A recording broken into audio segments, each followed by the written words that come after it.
Ce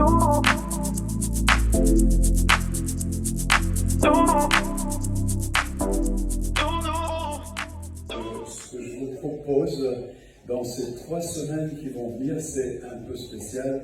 Je vais l'expliquer. Salutations en passage à ceux qui sont sur YouTube.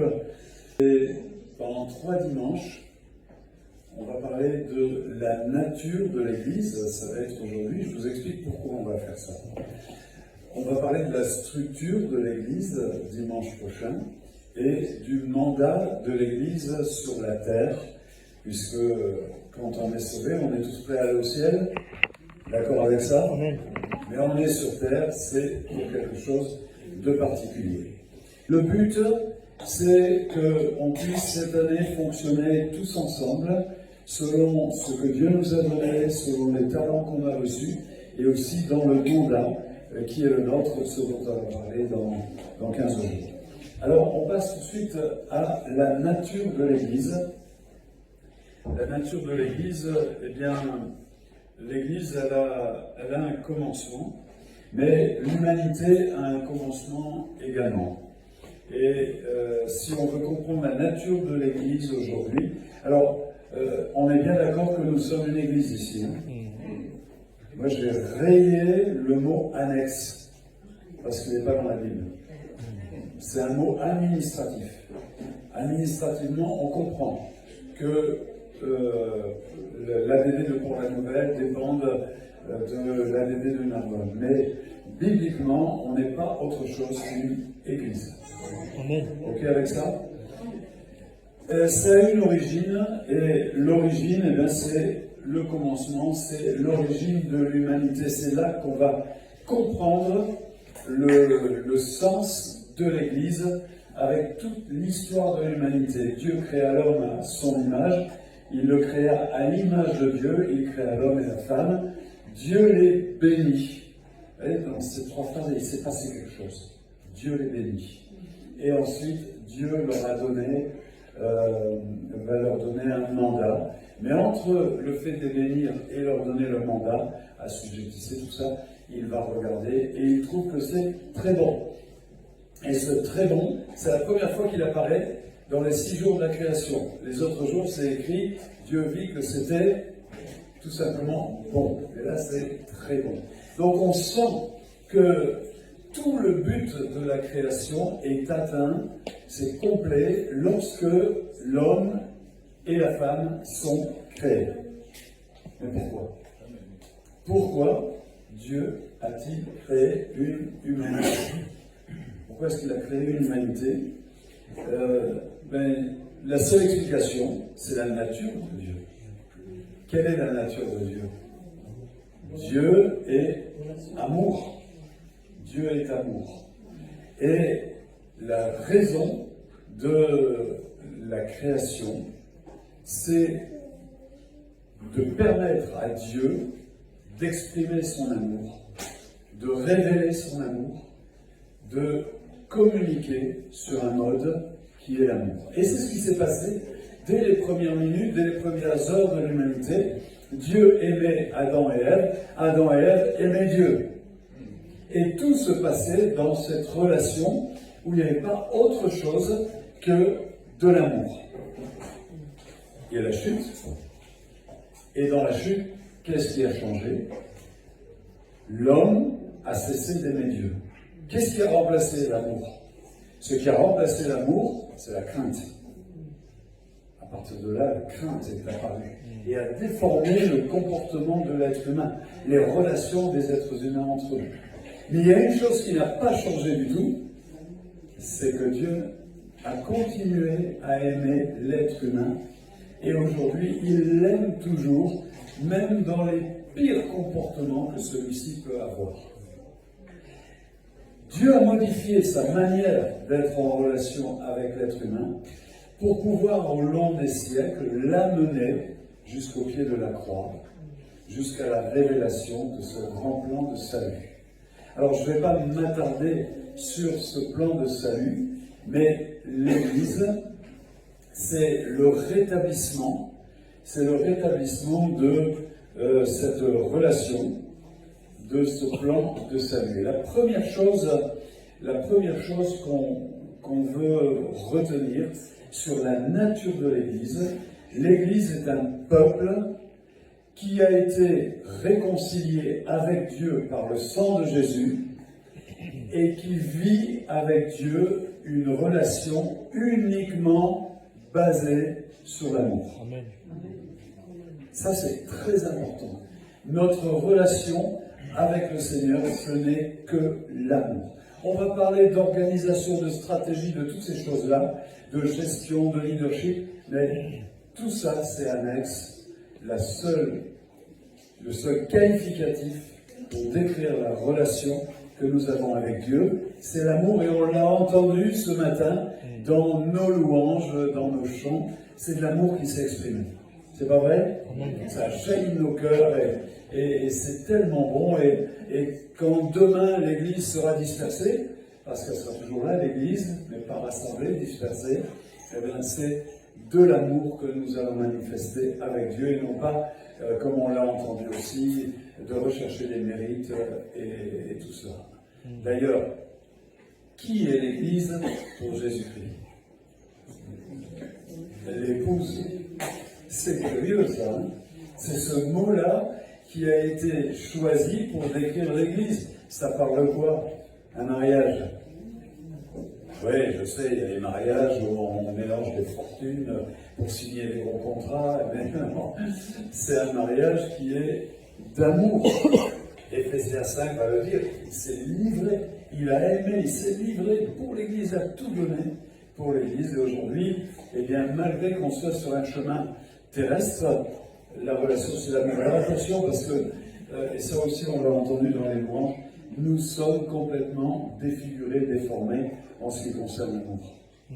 On baigne dans une humanité qui est une humanité de haine, d'égoïsme, de guerre, et ça depuis des siècles et des siècles à cause du péché. Et aujourd'hui, lorsqu'on nous parle d'amour, eh bien on en a une idée, mais on n'en a qu'une idée déformée par le prisme de tout ce que nous vivons. Et quelquefois on a peine à comprendre comment Dieu nous aime. Et on va mettre l'amour de Dieu à la dimension de ce qu'on est capable de faire en tant qu'être humain. Et c'est pour ça qu'on a besoin d'une révélation. Cette révélation, on l'a dans la Bible, on l'a lorsque on adore le Seigneur, lorsqu'on prie. On a besoin vraiment que le Saint-Esprit nous révèle en quoi consiste exactement l'amour de Dieu. Et qu'on soit débarrassé de toutes nos blessures, de toutes nos limites, de tout notre historique, qui fait que notre notion d'amour est un peu complètement défigurée. Ça, c'est le premier point qu'on retient sur la nature de l'Église. Le deuxième point, c'est cette parole de Jésus où il emploie le mot Église. Alors le mot Église, savez-vous combien de fois Jésus l'a prononcé dans les évangiles? 3 fois. Dans 2 textes. Il y a ce texte-là. Moi, je te dis que tu es pierre, et sur cette pierre, je bâtirai mon Église. Et que les portes du séjour des morts ne prévaudront pas contre elle. Et l'autre fois, où il a présenté, correspond un peu mieux à l'utilisation de l'époque du mot Église. Si quelqu'un a un sujet de se plaindre de quelqu'un, qu'il appelle 2 ou 3, et si ne les écoute pas, on va devant l'Église. Il a employé le mot ecclésia. Et à cette époque-là, ecclésia, c'est un mot qu'on employait quand on habitait une ville d'une certaine importance en Grèce, parce que l'ecclésia, c'est comme un conseil municipal, c'est pour gérer ce qu'on appelle la politique. La politique qui n'est pas la politique politicienne dont on entend un petit peu parler en ce moment à la radio ou à la télé, dont on entendra un peu plus parler demain et après-demain et dans les jours qui suivent. La politique, c'est tout ce qui concerne la cité. Police, c'est la cité.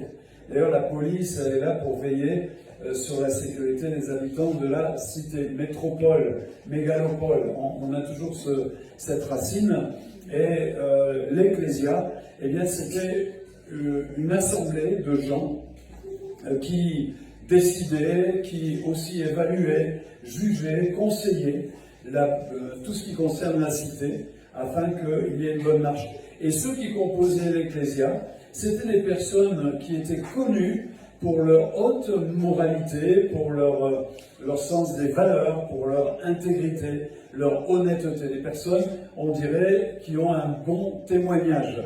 Et ils formaient l'Ecclésia. Ecclésia, c'est deux mots, ecclésia. Ecclésia, ça veut dire assemblée, et hors d'eux. Ils ont été retirés pour être mis à part et exercer donc ce travail du conseil. Et Jésus dit qu'il bâtira son Église, et on a ici le deuxième aspect, c'est qu'on est des gens à part. Alors quand on dit ouais, celui-là est à part, c'est pas toujours très gentil, très flatteur, mais l'Église est un ensemble de personnes à part, de personnes séparées, et c'est très important de comprendre, parce qu'ici on est vraiment dans un domaine spirituel. Je vais vous expliquer pourquoi. L'apôtre Pierre dit, vous êtes une race élue, etc. Celui qui vous a appelé des ténèbres à son admirable lumière. Donc voilà, on a le ecclésia. On a été retiré des ténèbres, appelé hors des ténèbres, pour entrer dans la lumière. Et là, on voit apparaître toute la dimension spirituelle de ce que nous sommes et de ce qu'est l'Église. Et on voit ici apparaître également dans Colossiens, il nous a transportés dans le royaume du Fils de son amour. Jésus-Christ, quand il est venu, il a annoncé le royaume de Dieu. Et il a parlé aussi du royaume du diable. Le monde entier gît sous la puissance du malin. C'est ce qu'il a dit. Donc autrefois, on en faisait partie de ça, de la puissance du malin. On était sous sa coupe. Ça ne veut pas dire qu'on était des tueurs, des affreux bandits, etc. Non, on était complètement sous son influence. Il régnait sur nous. Il nous imposait ses pensées, il nous imposait sa mentalité, sa manière de réagir, de parler. Tout ça, c'était sous la puissance du malin, du diable, royaume des ténèbres. Et lorsqu'on a entendu le message de la croix, lorsqu'on a accepté, qu'on a cru, c'est tout ce que Dieu nous a demandé, de croire que tout ça c'était vrai, que nous étions des pécheurs, qu'il nous aime, qu'il est mort pour nous. Et quand on a décidé de croire ça, les choses ont changé. Et on a été transporté dans le royaume de Dieu. Et l'Église, c'est une expression du royaume de Dieu sur la terre, ni plus ni moins. Il y a ici plusieurs choses qu'il faut comprendre. Imaginez que vous vouliez avoir la nationalité canadienne. Il y en a qui veulent avoir la nationalité canadienne ici. Alors imaginez, qu'est-ce que vous faites? On va prendre deux cas de figure. Il y en a un qui n'est pas plausible, mais le premier, c'est que vous prenez l'avion, vous allez au Canada. Et là, au Canada, vous vous installez, vous avez une maison, une adresse, les visas, tout ça. Vous roulez en voiture, vous travaillez. Et qu'est-ce que vous faites? Quand vous roulez en voiture, vous respectez le code de la route canadien. Ok. Pour travailler, c'est pareil. L'argent que vous utilisez, c'est le dollar canadien. Là où vous habitez, vous payez des impôts au Canada. Et au bout d'un certain temps, on vous dit, ça y est, vous êtes Canadien. Jusque-là, ça va. Mais imaginons un autre cas de figure, qui n'est peut-être pas possible, je pense pas. Vous voulez devenir Canadien, mais vous restez en France. Et là, il y a des choses que vous commencez à faire, comme au Canada. Vous allez dans un magasin, vous achetez du sirop d'érable, vous faites un tas de choses comme ça, vous apprenez l'histoire, vous parlez la langue, tout ça c'est possible à faire en France, mais vous ne pourrez pas rouler selon le code de la route canadien, enfin, pas sur tous les panneaux. Vous paierez vos impôts à la France. Et vous obtiendrez peut-être la nationalité canadienne, mais vous m'avez compris, ça sera beaucoup plus difficile. Eh bien, c'est exactement notre situation. Nous sommes des étrangers en France. On est citoyen du royaume de Dieu. Amen. C'est là-haut, étrangers et voyageurs sur la terre. Seulement Jésus ne nous a pas facilité la tâche parce qu'il nous a laissés dans le monde. Un peu comme le Canadien, celui qui veut être Canadien qui reste en France. Ce qui fait que toute la complexité et toute la réflexion de l'Église au travers des siècles, c'était savoir s'il fallait respecter le code de la route français ou canadien. C'était savoir comment on peut se joindre aux pratiques de ce monde et comment il faut s'en démarquer. Parce que l'important est que l'Église reste toujours un peuple séparé, sachant que les deux royaumes sont en guerre l'un vis-à-vis de l'autre. Le royaume des ténèbres est en guerre contre la lumière. On est là, mais un jour on lui appartenait. Et il n'est pas content de nous avoir perdus. Il nous a perdus parce qu'on a décidé de suivre Jésus. Et ça, c'est quelque chose qu'il ne supporte pas. Et que l'ennemi de nos âmes, il est là pour égorger, tuer, détruire, voler. C'est ce qu'il fait, Jean chapitre 10. Et les deux royaumes sont en guerre. Et nous appartenons au royaume de Dieu, au royaume de lumière. Mais nous vivons dans ce monde. On est dans ce monde et on n'est pas de ce monde. Il y a une image comme ça avec le roi David. Le roi David, à un moment, a dû fuir Saül. Il a dû fuir et il n'était pas tout seul. Il y avait 400 personnes avec lui. C'était pas un cadeau, ces 400 personnes. Hein. C'était pas les prix Nobel, c'était des gens qui avaient leur casier judiciaire et n'étaient pas vierges. Et ils suivaient David. David, pour tout le monde, pour l'opinion publique, c'était un moins que rien, c'était un personnage en fuite, c'était l'ennemi public numéro 1 du gouvernement de l'époque. Voilà ce qu'était David, pour tout le monde, sauf pour 400 personnes. Et à ces 400 personnes, si vous leur posez la question, qui est David? Ils vous auraient répondu, c'est notre roi. Et aujourd'hui, Jésus est piétiné, il est maudit, il est moqué, il est renié, il est ignoré par tout ce monde, sauf par l'Église. Et l'Église dit, qui est Jésus? C'est notre roi. C'est notre roi. Nous l'avons choisi, même si le monde ne le voit pas, nous savons que c'est le roi, et nous savons qu'un jour, tout ça, ça apparaîtra à la lumière. Donc, nous ne pouvons pas vivre comme si Jésus n'était pas notre roi, puisqu'on l'a couronné. Et c'est pour ça que l'Église est un peuple séparé. Et je termine, l'Église est un corps. On est peut-être plus habitué à cette notion. Vous êtes le corps de Christ et vous êtes ses membres. Et on le verra la semaine prochaine. On a déjà ici un élément de la structure de l'Église. Il est lui-même la tête de son corps qui est l'Église. Alors ça veut dire quoi? On est le corps de l'Église. Est-ce que vous avez des fourmis chez vous? Oui? Beaucoup? Non, pas beaucoup. Un jour chez nous, on a vu une cacahuète se promener. Incroyable, la force des fourmis.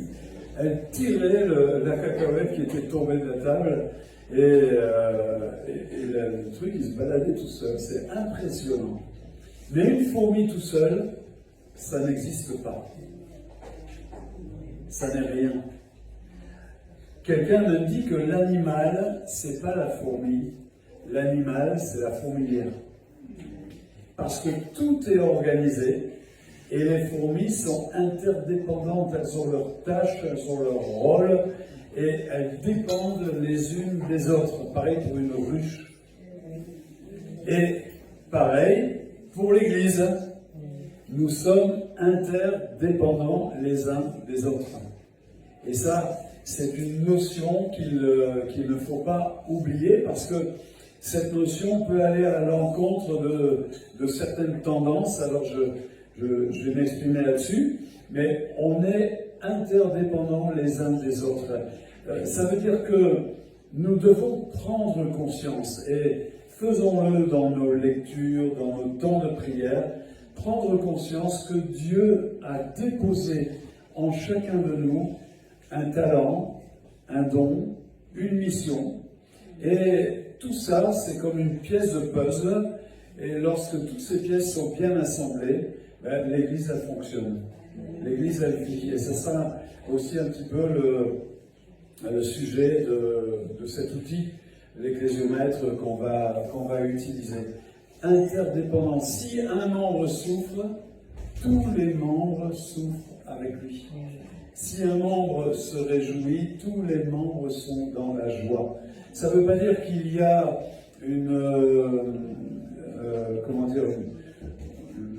qu'on va se mêler des affaires des autres, ça ne va pas là.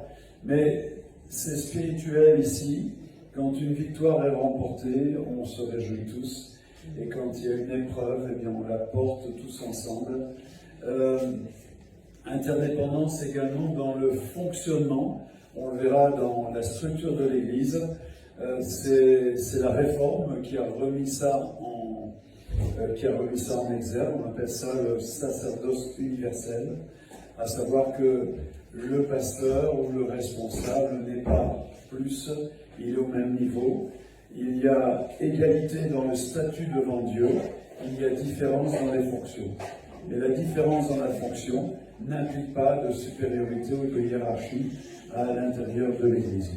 Ça va, vous arrivez il faut bien séparer, ça c'est super important également, parce que notre pays qui nous a fait grandir dans le catholicisme a une structure d'église qui est complètement différente, et on a des personnes qu'on appelle des prêtres ou des sacrificateurs, c'est le même mot, la messe veut dire sacrifice en latin, eh bien, qui sont comme des intermédiaires entre Dieu et le peuple, mais ça c'est complètement faux. La Bible le montre bien, et on voit l'apôtre Paul qui jamais ne va travailler tout seul, il est toujours entouré d'une foule de personnes, et quand il écrit aux églises qui sont dans une ville, comme à Colosse, à Galate, etc., on sent qu'il écrit à tout le monde, et qu'il considère tout le monde sur un même pied d'égalité, demandant simplement un respect pour ceux qui exercent un ministère spécial, mais il demande un respect, il ne dit pas qu'il y ait une supériorité structurelle ou hiérarchique. On ne reviendra là-dessus la semaine prochaine. Voilà. Donc l'Église, elle est un corps.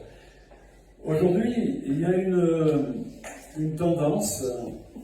Alors déjà, on est dans une société où le développement personnel est quelque chose d'extrêmement important. On voit les entreprises qui organisent des sessions, des séminaires de développement personnel. Les rayons des magasins sont truffés de livres, et il y en a tout le temps des nouveaux. On voit apparaître tout le temps une nouvelle technique qui va débloquer, permettre le développement personnel. Et on peut remarquer quelquefois que l'enseignement, la prédication, suit un petit peu cette tendance.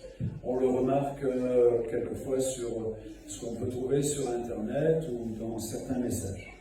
Je ne dis pas que c'est mauvais, parce que je pense que le meilleur livre de développement personnel qui soit, c'est la Bible. Donc je ne dis pas que c'est mauvais, mais il ne faut quand même pas oublier que si Dieu veut notre bien-être personnel, c'est pour que l'on puisse pleinement exercer notre ministère, notre service, notre rôle avec nos frères et nos sœurs dans l'Église. Le développement personnel pour le développement personnel n'est pas du tout raccord avec la volonté du Seigneur en ce qui concerne nos vies chrétiennes. La vie chrétienne, c'est une expérience personnelle, mais qui ne peut se vivre qu'en communauté, en collectivité. Ok avec ça, parce que nous sommes un corps. J'ai besoin de vous, vous avez besoin de moi. Chacun peut dire à son voisin, j'ai besoin de toi. Quelquefois, on peut avoir l'impression, en quoi il a besoin de moi, lui. Eh bien, vous savez que quelquefois, rien que de voir quelqu'un, J'ai souvent vu ça, de voir quelqu'un, on est comme apaisé. La présence, votre présence peut poser quelque chose de bon, de rassurant, d'apaisant, de réjouissant sur l'Église. L'apôtre Paul disait à Philémon, par toi, frère, le cœur des saints a été rafraîchi. C'est chouette ça, hein? Vous arrivez, vous rafraîchissez. J'ai pas dit, vous refroidissez tout le monde. Vous rafraîchissez. Et que Dieu nous donne d'être, de porter ce bon parfum et aussi de trouver dans l'Église la possibilité d'exprimer complètement tout ce que le Seigneur a mis sur notre cœur. Donc, on retient, pour terminer, que l'Église, c'est le peuple de ceux qui ont été réconciliés avec Dieu. Et si vous ne l'avez pas fait ce matin, sachez que c'est très facile. Il suffit de venir vers Jésus et de lui dire, voilà, je reconnais que j'ai vécu sans toi jusqu'à présent, mais je découvre que toi, tu ne m'as pas ignoré, tu es mort pour moi sur ta croix, et aujourd'hui tu es vivant, et ben me voilà, je veux te suivre. Et vous allez voir que dans les jours qui vont suivre, vous allez apercevoir des changements et la présence de Dieu dans votre vie. Aujourd'hui, la relation est uniquement basée sur l'amour. Tellement important. Et on l'oublie tellement vite, c'est pas vrai? Ah ouais.